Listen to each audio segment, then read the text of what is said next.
Hello and welcome to this video in which I'm going to cover the questions and answers which came after the webinar on how to use empathy to create human-centric designs organized by NASSCOM. Thank you very much for making yourself to that webinar, and it was really an engaging webinar. I truly enjoyed spending time with you all. I also want to thank the NASSCOM team for picking up this concept and taking it forward to so many industries.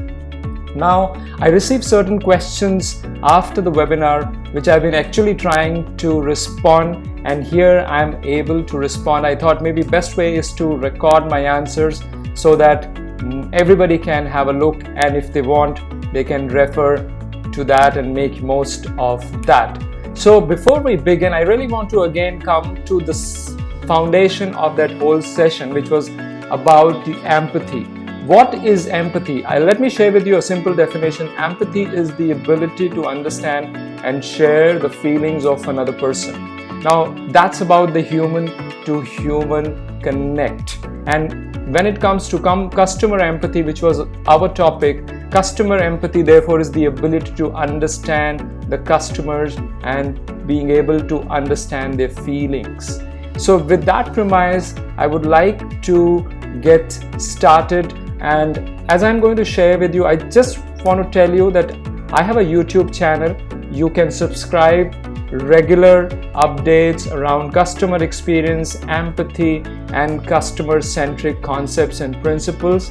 You're most welcome to also connect with me on LinkedIn. The link is available and you can see that in front of your screen. If you want, you're most welcome to connect with me on these platforms. So let's get started straight away into the questions. The first question is from Bombardier Organization, and the question is how business decisions are driven by empathy. As I always heard, emotions should never drive decisions. Right, so I understand where you're coming from. You're probably bringing the aspect of not being overly emotional in business, and that's what we are taught always, and that's true. But here, when we are talking about customer empathy, the idea is to put ourselves in the customer's shoes, who's another human, and design our products and services from that point of view.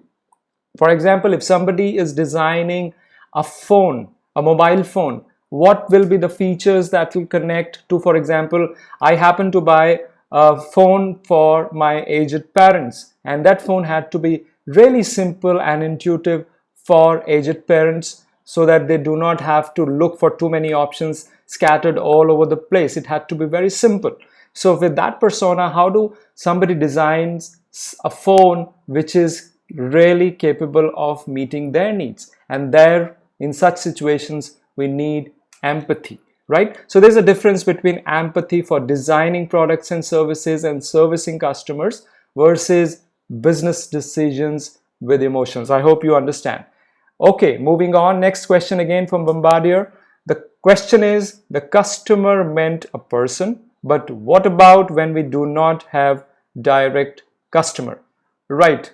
Now, when we are talking about many industries, and in the webinar I gave an example of how when I was working in IT services, I did not get the opportunity to meet my end customer, which was actually a user of the CRM application sitting in UK, who would receive the call. Like today you would have Airtel, Vodafone advisors on the call center receiving your call. Somebody like that was using my CRM application, but most of us had never interacted with them. So it's a good idea to actually find out who is the end consumer and what are their concerns and pain points. So yes, in many industries you may not have direct access to the customer, but the idea is to find out as much as possible, if not by meeting, at least by sending them some questionnaire or by secondary research or through internet. But we cannot just isolate ourselves from the end customer whom we are trying to cater to, even if we may not be having a direct access. Okay, next question is from Bosch. The question is how to overcome language barrier with the customer and establish empathy. Great. So really, the way they say the music has no language barrier. Similarly, it's about the emotions. It's about being able to put yourself in your customer's shoes. So I gave an example of aged parents. Everybody has aged parents. Every house would have a child. So whom are you catering? There'll be teenagers. There'll be people who are office going. There'll be people who are professionals, achievers. What kind of a persona are you catering to? I think building that understanding need not have to have the basic language or knowledge. You can always connect at a feeling level and identify the thinking, feeling, behaving patterns of the people whom you're serving. And that's what the empathy is all about. All right. The next question is by Continental Corporation. And the question is, how empathy be used in auditing field? Okay, most of the time auditing is about quality checks, whether it's financial auditing, whether it's quality in IT services, or whatever kind of auditing is there. So I think my view is that when we are doing quality check, we cannot just be rude to the customer. We cannot say, my way is the highway, right? It is important to be able to put ourselves in the customer's shoes, and then quality is a different thing. Of course, we must have a quality check, but we also need to be sensitive to the customer's perspective. And these are the two things. If we blend them together, in fact, auditing can be even more effective, right? Okay, next question again is from Continental Corporation. The question is how to push business ideas or solutions where industry is not ready, but when we definitely see the potential in business idea, how to overcome the traditional approach, right? Yeah, I think you're talking about coming with something which is futuristic, right? And therefore, if you're doing some research, if you're trying to share or serve your market with something which is new, of course, there will be hit and trial. You will have to find out prototype success. You will have to continue to improve your product or service so that you know when the customer is ready.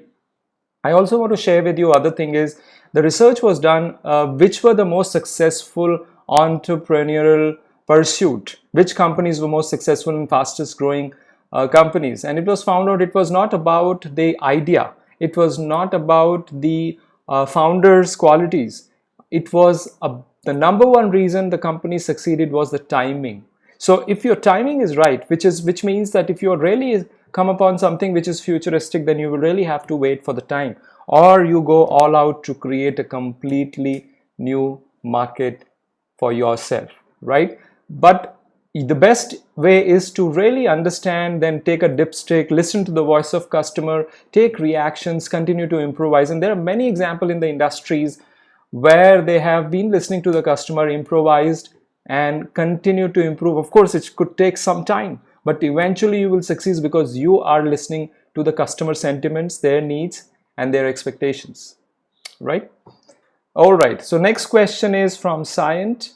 How to keep empathy and still be assertive on limitation of contractual obligation and limitation. Okay, right. So when we are designing products, we bring in empathy.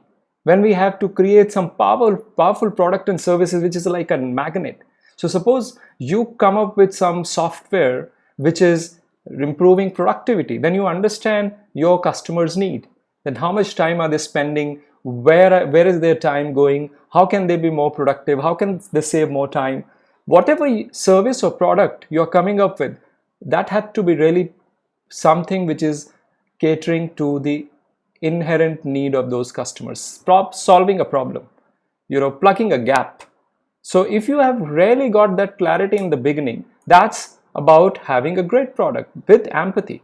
Now, when you talk about contractual obligation and limitation, that's about your way of engaging deliveries and delivering services, and you're putting some KPIs, and depends on the industry. Typically in the IT space, you would be definitely having certain contractual elements so that both the organization whom you're serving and the service provider, which is you in this case, are on a common understanding and nobody is stepping the line, and there is a win-win. So for win-win, of course you need contract, but for designing a product or service, you need empathy, and these can be complementary.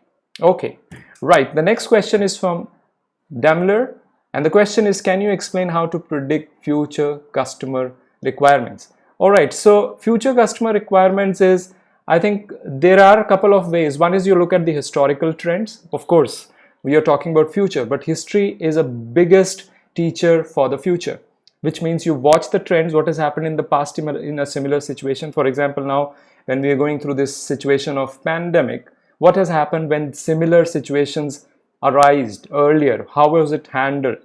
The number two is you take a dipstick of the present, which means that what is going on in the minds of the people. Again, empathy plays a big role. You just do some surveys, do your research, reach out to people and directly ask what is their number one problem they are facing, and you offer them a solution and try and check what is their reaction to that. And when you're talking about really future, then innovation comes into picture. That's where the R&D function comes into picture. That we are talking today about automation, machine learning, artificial intelligence, where can it go? So of course, which means that you really have to have certain market which is ready for that, or even if you educate certain market, they are accepting it. So what kind of a problem your futuristic solution can solve? It'll bend on that, of course, and what is the feasibility. So there are various elements, but really these are some of the components I can think of, basis which you can actually design and think about futuristic customer requirements. All right, the next question is from first time entrepreneur, and the question is, in your case study, one of the things you mentioned that old people felt a little embarrassed when the van drove up because they did not want others to know that they could not cook. How did the overall solution elevate that? I believe you're asking how does that got handled. So of course this paid a lot of attention to the packaging of the food services one, and which means the old people were more welcoming to the kind of food which was left on their table. And the second, you talked about the van, the whole name and the branding and the colors that were used, the paints that were used on the van which was delivering, everything was changed to make it look really much more attractive, nicer, appealing, and the name of the kitchen itself was changed to Good Kitchen, right? All right, the next question is from Honeywell, and it is how to design an ideal product that everyone loves. Yeah, I think again, I mean, there's a lot of this aspect that we can please everyone and we should be able to please everyone, which is really, really difficult. And I think there we spread ourselves too thin. Therefore, it is important for one to identify their niche, which is really being able to understand which market are you catering. So for example, if you are making, you're offering services, to give you a simple example from health services, if somebody is teaching yoga, then yoga for whom? For, mothers who would want to come into shape after pregnancy. That's one. So that's a narrow niche. It depends on whom are you catering to. What's your product? If suppose another health product is you're creating something like a fitness watch, and are you creating it for professional runners or amateurs, or just somebody who is into health and all kind of different other activities? Or you could really create something which is catering to everyone. But the more narrow you go into serving one particular or specific set of people, the more your depth will be, and more you'll be able to establish deeper connect with those people. So it's very difficult to be able to make a product which you can please everyone with. But having said that, research, surveying, first-hand conversations, doing focused group, talking to as many people, using the power of social media and internet can help you get a better dipstick so that you can design your products which serve everybody's needs. Besides that, of course, there are institutions which do research, dedicated market research. You can leverage their capabilities as well, which are paid professional consulting organizations, which job is just to research and help you predict the future needs. All right, the next question again is from Honeywell. How can we convince other team members to feel that empathy is a part of design? Okay, first of all, you can point them to any design model. As I was showing in the webinar itself, you pick up any design model. Every design model starts with empathy. Empathy is the first thing that is written in the blocks of steps involved in design thinking. That will tell them that must be a reason for that to have. Why do we have empathy as the first thing? The second is you should be able to point them to certain examples and case studies where empathy has driven a lot of return on investment. In fact, it's been found out in some cases it has increased the ROI by 85%. And in the example that I shared with you during the webinar in the Good Kitchen, there was a 500% increase in sales of certain products. Why? Because of the empathy. Because they really were able to understand the customer needs so well that customer was willing to buy. So you have certain examples, and also conceptual model have established that empathy is the first place to start when it comes to design thinking. And the next question is from Independent, and the question is, how do we manage the varied expectations considering the varied customers, right? Of course, every business had varied customers, and it depends on what you're offering.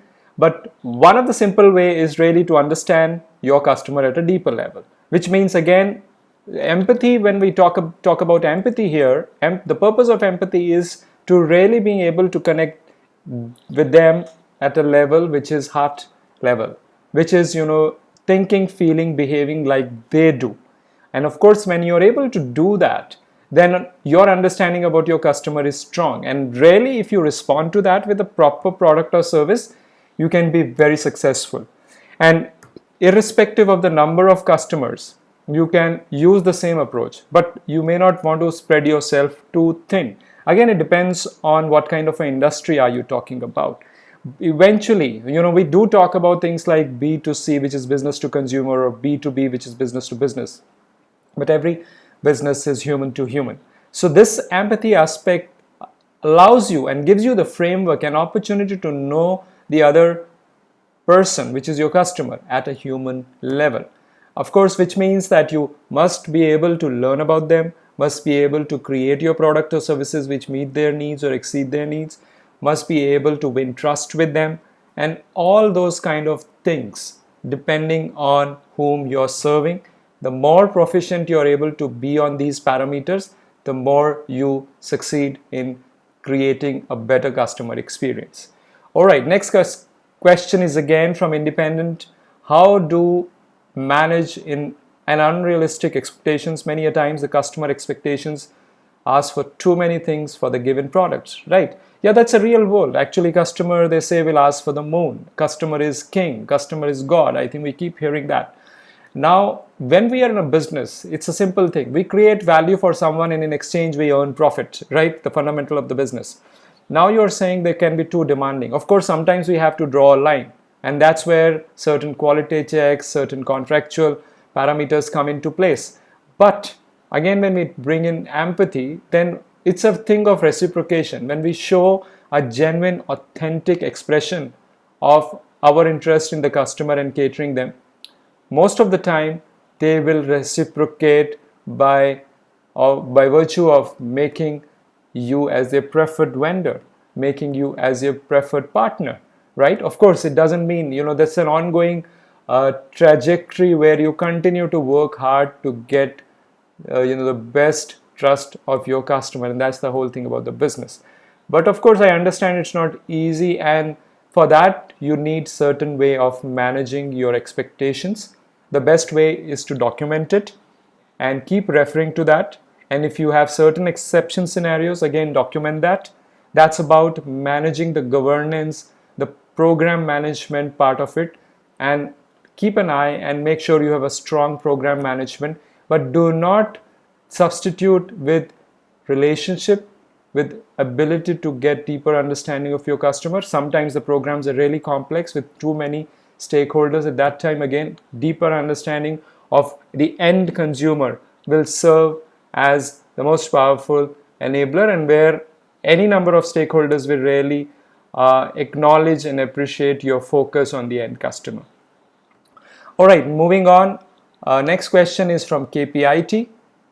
Is it good to go against our own views and still serve the customer with his or her empathy, right? I think you probably are saying that if there is a conflicting view, if some customer has different point of view, and you are not able to stretch yourself towards meeting that need, right? And that can happen, right? So you have to take a call if you don't want to deal with certain customers, and many businesses actually are very clear. But here again, I want to bring you to the point. Suppose you are serving a market, you probably want to come up with the product which is for the bottom of the pyramid, low price product. Or if, since you are in technology services, you focus on certain companies which are like telecom companies, right? And you do IT services for them. So you decide what kind of industries and what kind of quality of customers do you want to deal with, build a deeper understanding about that at the industry level, at the offering your services to that industry. And when you're talking about probably one-off cases between people to people interaction, again, the more you're able to understand them at a certain level, build relationship with them, demonstrate that you care for them, demonstrate proactiveness, and demonstrate that you're listening, and then go back after listening. In the IT space, a lot of this agility they talk about, it's very simply, the agility is really being able to respond promptly to the customer requirement and demonstrate by way of, they also say, show and tell that it's ready, right? So there are various ways, but the bottom line is you're dealing with somebody who is human. Now therefore you will be in a position, once you know about the thinking feeling pattern, there will be of course conflicts. Even in a family there could be conflicting views, but eventually if you have the overall interest of the business, of the industry, of the people whom you're dealing with, they will see through it. Authenticity will always be visible.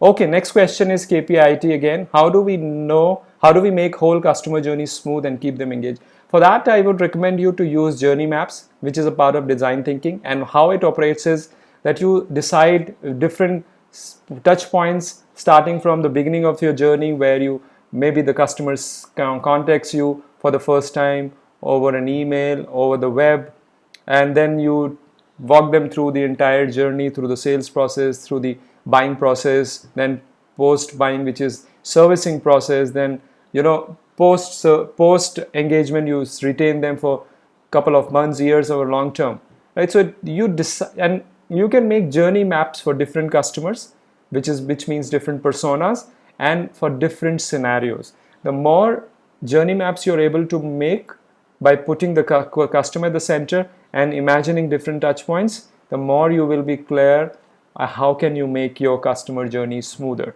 and you'll be able to iron out. And again, one of the best practices to do it together as a team, where different functions, whoever works with that customer, comes together, and you get onto the storyboarding and look at the entire journey. And sometimes you may need a facilitator who can help you. I run design thinking workshops, so I know the customers sometimes really need hand holding and that external entity to allow them to think. And because everybody is really invested deeply into their way of thinking, so there is independent point of view needed for them to be facilitated for best results. And you can also Google and look for certain templates, and there are videos available online where you can also learn more about the way how to be designing and implementing journey maps.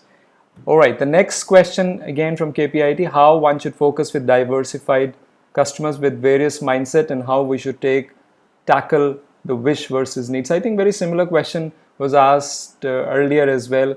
I think first of all you need to be very clear what are their needs, and one of the frameworks that I want to share at this point around is the 3E, which is one E stands for efficient, the other is for the enjoyment, which is meeting the emotional needs, and the third E is the ease. So can you make your product or service efficient enough to meet that customer needs, because you're talking about the needs here.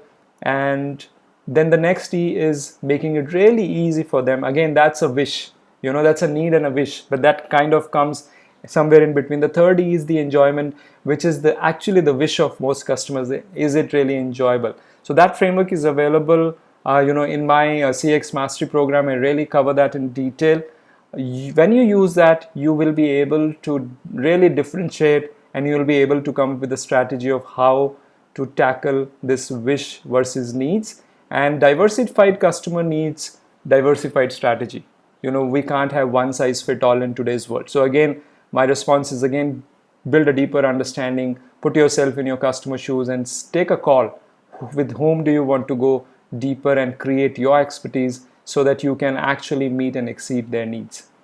All right, the next question is again from KPIT. How to tackle internal customers within an organization and change mindset like business process may make the whole user journey difficult. Right, you're quite right, and I've seen that with my work now, because I actually talk so much about customer experience, and I have people who attend my workshop and who work with me who come from deep, strong business process background. And sometimes that business process is not able to tackle the emotional part. And I myself had spent a lot of years in designing business processes, and that emotional element is usually not completely on top, whereas the customer experience and empathy based model, as you learned, starts with empathy. So that's a big difference. Therefore, you may want to have an internal competency center, which is where you use the design thinking and mature it. I know certain Fortune 500 companies, very large organization, they have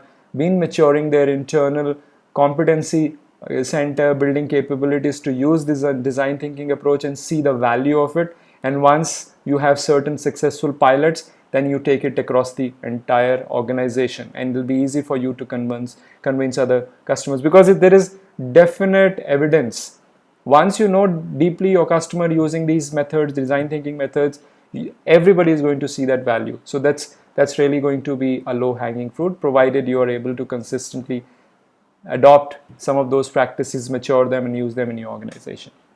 All right, the next question is from NASCOM. How do we remain in the minds of the customer and how to leave an impression? Okay, great. So I think the simple, it's of course, that's on the wish list for somebody who's working with the customers all the time, right? So one of the simple way is to continue to create more value for them. Continue to do things which they wished, again, making it enjoyable, touching that emotional chord, where they actually feel, oh, this is what I wanted, and this is what I have received, this is what I've got, right? Or for example, in my webinar, I shared that experience of traveling from Pune to Bangalore by a flight, and where the air staff could read my mind and offer me such a service that I every time talk about that, and I gave them a feedback. I wrote a note to them also about that experience. So that comes really from sincerely thinking about the customer, really going an extra mile, doing deep research, building a repository of similar customers to see what kind of problems they typically face. Sometimes, it's said that ideally, if you really want to be in that state, you should know ahead of your customer their problems and more about their problems than they themselves know, right? So if you can get into that state, which is a real work, which is also a bit of hard work, but it's fun. If you're able to get into that space of leadership, then you will always be in your customer mind. And it's said that that once your customer becomes used to your services, they find it maybe 7 to 10 times, the research has shown, difficult to switch to any other customer, any other vendor. So you've really left your impression. You will know when you know about your customer's problem more than that they know. Probably this kind of acid test will help you in making that move. All right, the next question is from Neuro Equilibrium. And here it is. Great point about adding pictures of patient in the patient file to increase empathy. Although designing for empathy should go beyond tackling the exact issue and look into the possible unintended consequences as well. Women are often misdiagnosed, their symptoms not taken seriously just because of their gender. Their pain is not real, they say, and maybe we can design a better solution to tackle this issue. Any practical inputs on the same? Yeah, I think while you're right, and you're saying that going beyond the standard way of tackling the issue, and even look into possible unintended consequences. I think somewhere you're also talking about things like predicting. They talk about predictive analytics, that if this has happened, then there is a probability of this thing happen. That's more about data analytics and stuff.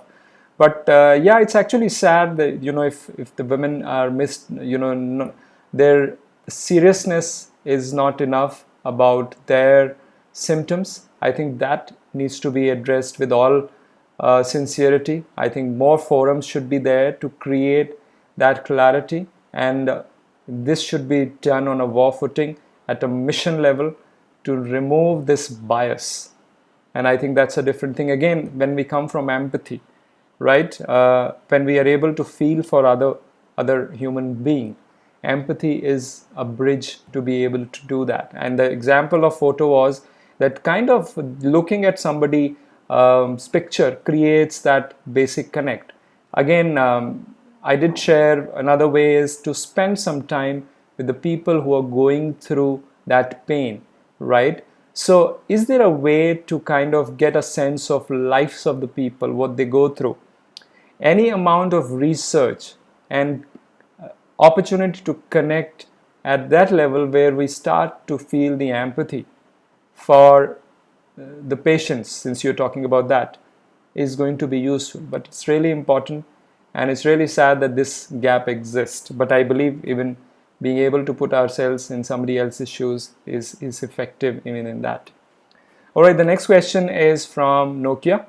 Any measurement of empathy with respect to business? See, if you really go on Google and find out about the ROI of empathy, you'll find many examples. Let me give you examples of companies like Google, Facebook, again, some of these new age companies, Microsoft, certain industries from the hospitality. It has been found out that companies which are more empathetic towards their customers have more return on investment, and compared to their competitors, they are more profitable. And there's a direct evidence. Even in Indian study, they have found out companies which were able to create more positive experiences against number of negative experiences were more profitable and had better customer recall and brand. So there are studies available, and as shared that earlier, that framework of 3E, which is efficiency, easy, and emotion connect, which is 3E, efficiency, ease, and emotions. If we are able to meet these three levels, certain companies measure this religiously. On a scale of 5 or on a scale of 10, they measure around these three parameters, which also takes care of the element of empathy.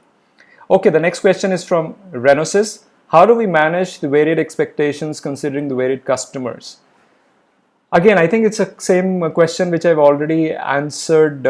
Similar two questions have come which is of similar nature. Build a deeper understanding, build trust, and learn how can you go deep in solving your customers' problems and building emotional connect and coming from the point of view of empathy.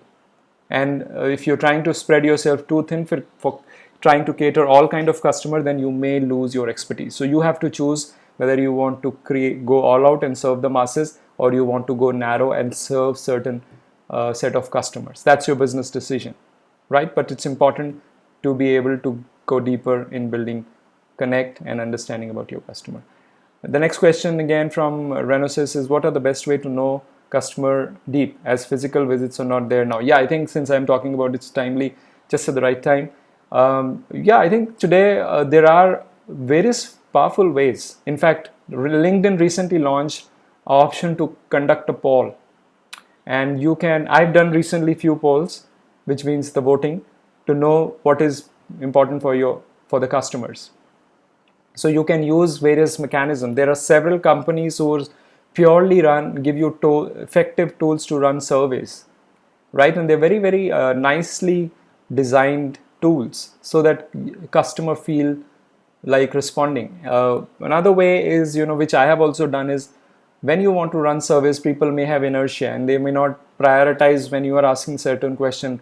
And typically, it's human. If many a times if the questionnaire comes to me, I also not always responding. But if there is something which is available, like a free training or a free video, something which is of value to me, I am more open to respond to that question. And so, if I mean, that's a simple hack I'm giving you, that really one of the ways is to do more surveys. Then of course you can still run a webinar where more people are attending, and you will know what kind of people are coming to that webinar. Create a database around that, do some analytics. You will know, ask live questions.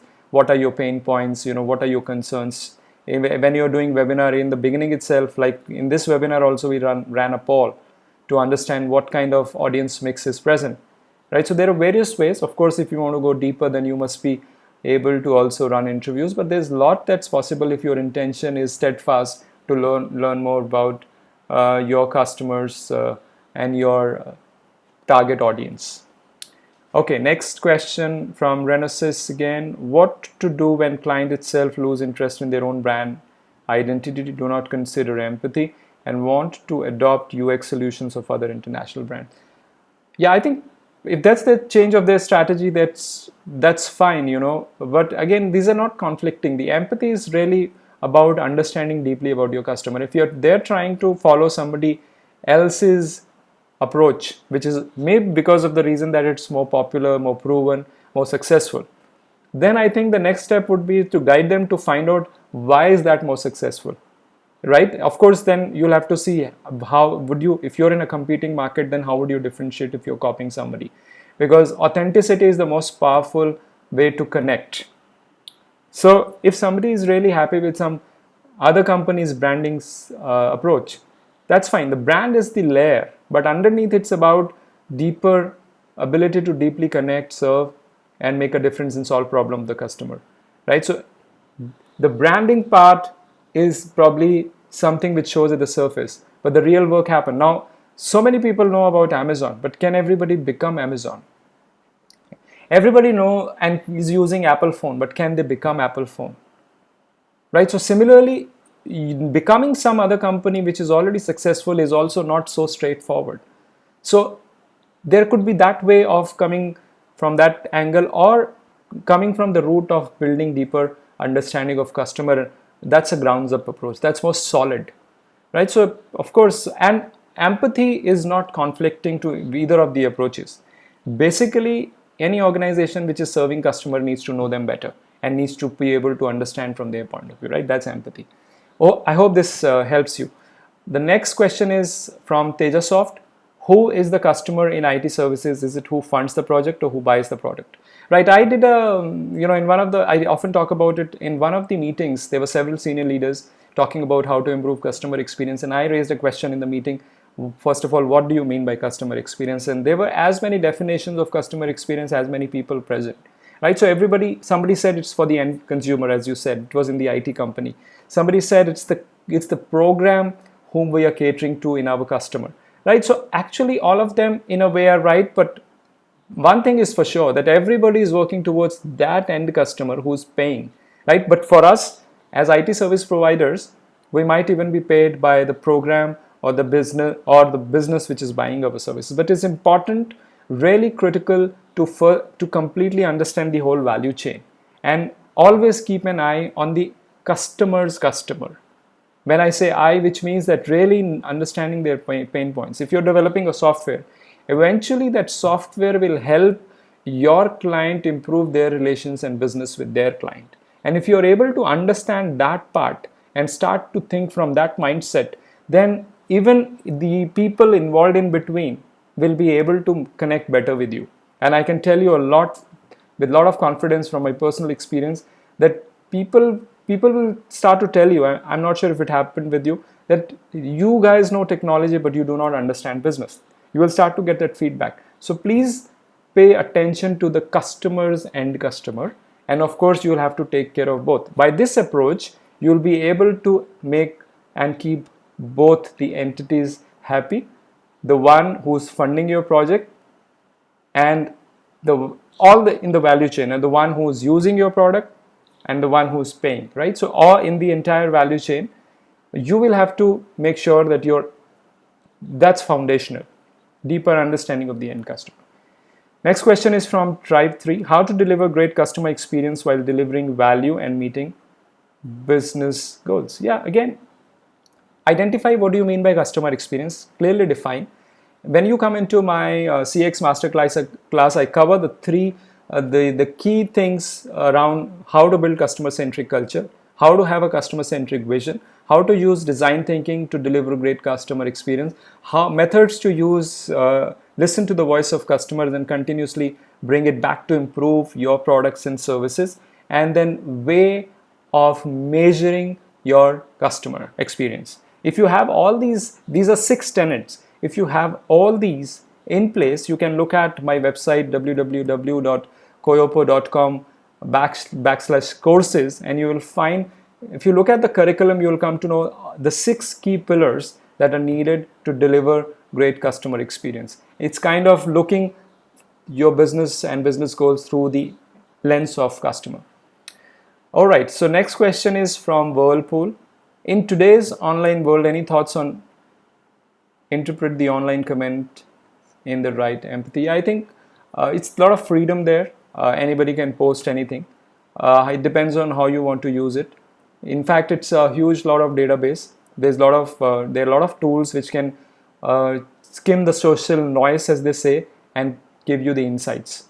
In our program, we talk about that. So you should be able to draw the insights which are relevant for you.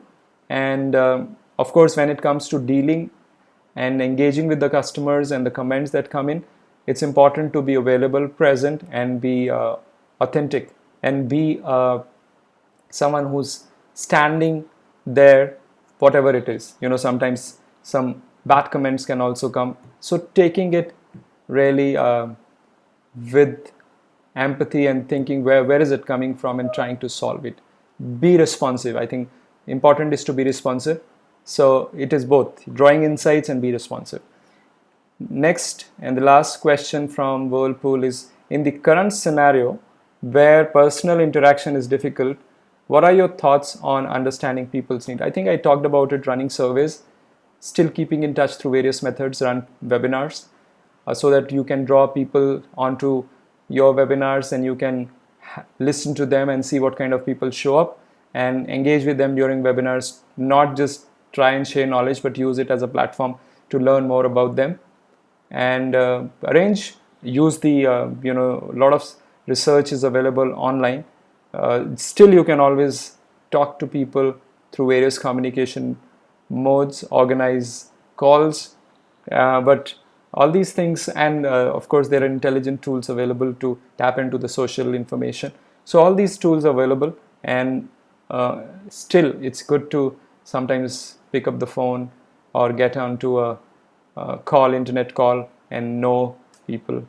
So it's important to keep doing that dipstick through various forms. Maybe in some detailed session I can tell you there are some really simple practices if you go detail into that, like I've already shared, running surveys using some survey tools. But it's really possible. In fact, it is more, today we are in a great opportunity time to get a lot of information, because right now people are not really expecting to meet. So it might be much easier to get a lot of information, relatively easy. And there are technologies and tools being made available to make it happen. Okay, great. So that brings us to the end of Q&A. I hope you found this useful. I really want to acknowledge you taking time to send those questions. It took some time to respond to them. And again, feel free to subscribe to my YouTube channel. Here's the link. You may just want to take a picture of that and then type in, because I know it's a video, so you're not able to copy paste it. Nevertheless, or you could even search for my name on Google and YouTube channel, Rajat Chawla and YouTube channel, and you should be able to get the response. And of course, same the process you can follow for connecting with the LinkedIn. Once again, thank you so much for your questions, for being there on the webinar. I really want to thank the NASSCOM team for putting together this platform and giving me another opportunity to share my views with that. I hope it was useful. Let's stay in touch and have a wonderful day. Thank you.